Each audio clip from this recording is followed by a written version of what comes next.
first part we already did, which is basically just like breathe the upper arm bone into the back of the socket of the shoulder blade. So we've done it already, so we can just give it 1 or 2 breaths there.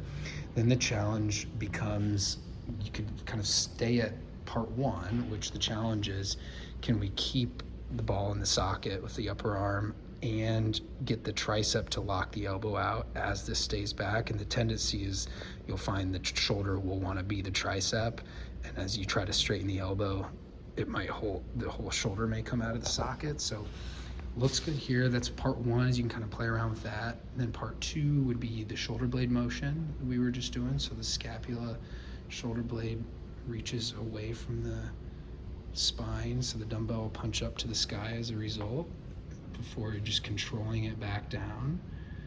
And then again, that control back down, once you get it to settle, is just another shot for the upper arm ball of the upper arm bone to settle to the back of the socket, to just create that more congruency for our reaches.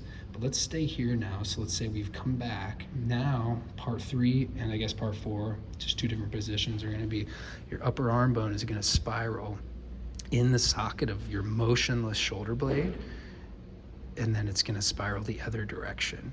And now the challenge, or the nice part about this position being on your back, is that you can feel your shoulder blade like in contact with the floor or the table here, right? So as you just go really, really slowly, you can even watch your upper arm and see how it's the upper arm bone that actually is getting the turning as you have that extra feedback, and really try not to let that shoulder blade move even a millimeter as you let that upper arm stay settled to the back of the shoulder blade.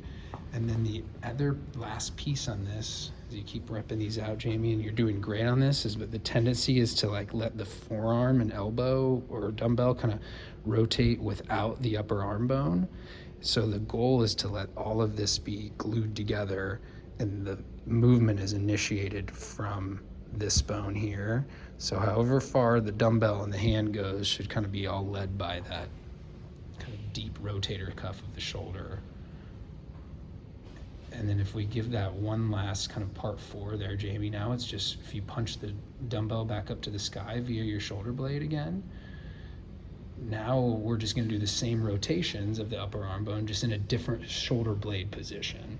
So instead of the shoulder blade kind of back towards the spine and relaxed, now it's a little bit of an added challenge as you keep the congruency with the ball and socket as the scapula reaches. Yes, good. You're just trying to keep going deeper.